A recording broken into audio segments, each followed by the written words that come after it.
Now, when I first saw the Buzz Bee Monorail, I knew this thing was going to be my type of blaster. The aesthetics of it looking like a shotgun, and then also the feeding of it where you kind of feed in darts one at a time, is just a really cool aesthetic. So I figured I had to get one and I had to do a review on it. So in this video, we're gonna go ahead and check out what this thing comes with. We're gonna do some chronograph readings and just check out its accuracy. I have high hopes for this thing. I'm a big fan of just how it looks, and I'm actually kind of on board with the paint scheme a little bit. I think I might do a little bit of painting on it. I actually am digging the orange and green. So let's go ahead and jump right into this review and check out the Buzz Bee Monorail.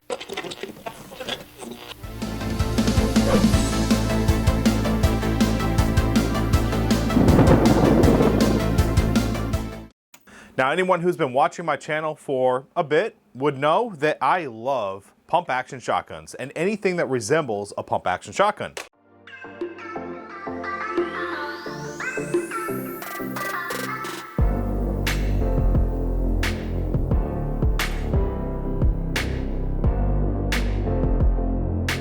Very cool. So when I first saw the monorail, I knew this is going to be my type of blaster.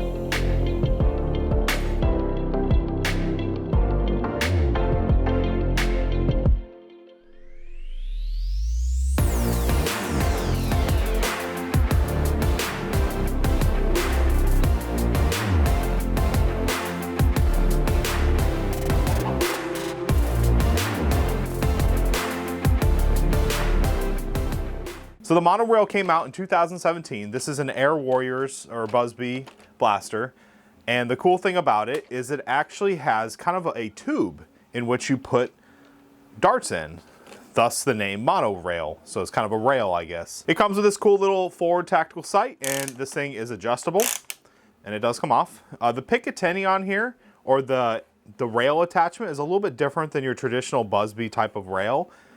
So it's almost on par with like Picatinny almost. So it's a pretty cool rail. Now it has a back thing that opens up here where you open up and you can feed darts in. 1, 2, 3, 4, 5, and 6. So you'll hold 6 darts. I personally found this comes with the Buzz Bee long distance darts, and I was having issues with them. I think it's just because of the long distance darts have a tendency to have a little excess glue around the heads, and I was actually having just a few that were kind of having feeding issues because it is a little bit snug in there. So if you have a little bit extra glue on the dart heads, it can have problems. But for this blaster, I found that a Dart Zone waffle or Adventure Force waffle shoots really well out of it, and very accurately too. Now this blaster does have a barrel on the bottom, which can be a little bit weird. It can kind of throw you off because you're kind of used to, you're thinking as you're looking down the profile that it's going to be shooting out of here, but it actually shoots a little bit lower, which isn't a big deal, but it's something worth mentioning. In the front here, we do have a jam door. If you have issues, because this thing does have kind of a gravity drop where it drops down in there, and if you have issues, you can at least kind of get to them with this door.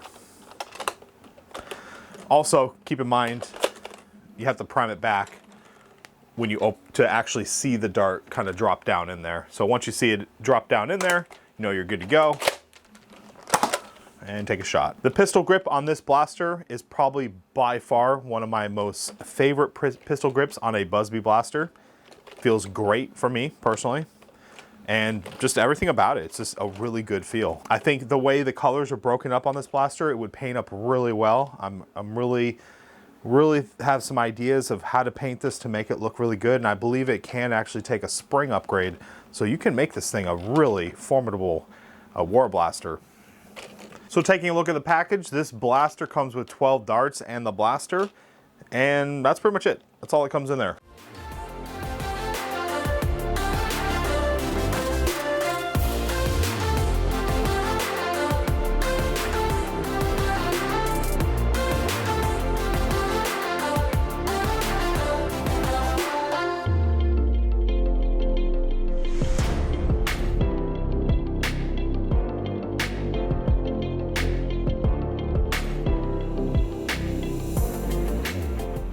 So this blaster has claims of shooting up to 100 feet I was unable to test those claims, but from what I can see with the accuracy and just the overall FPS, I think it would actually make it with the long distance start. But like I was saying, I was having issues with my long distance starts.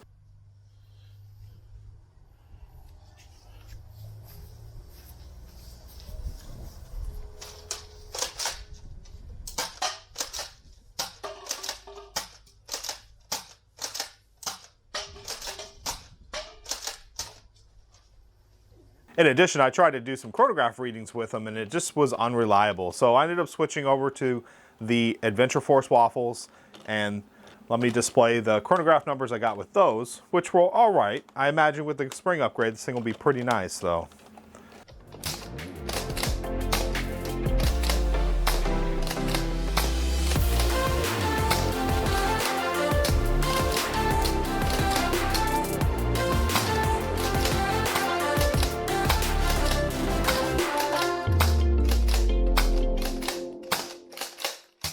So in the end, my biggest recommendation is if you want to get this blaster, grab some waffles with it because it's definitely worth it with this blaster. So in the end, do I recommend the Buzz Bee Air Warriors Monorail? I say yes, it's a definite. This thing took me a bit to get a hold of. I was unaware of the green version. I know there's the blue version, and I've been looking at my local Ross and just local stores for the blue version. I never could find it.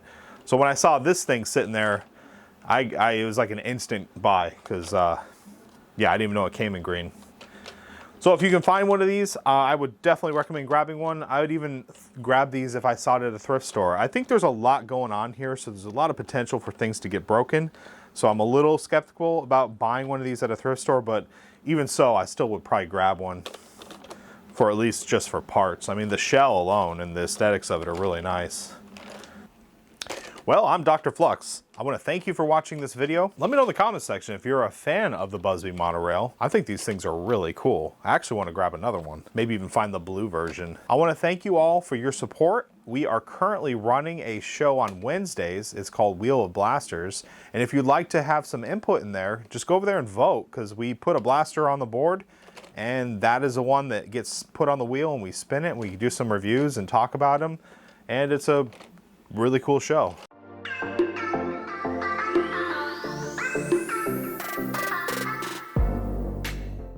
Once again, I want to thank you for watching. Please like, comment, and subscribe. And as always, happy foam flinging.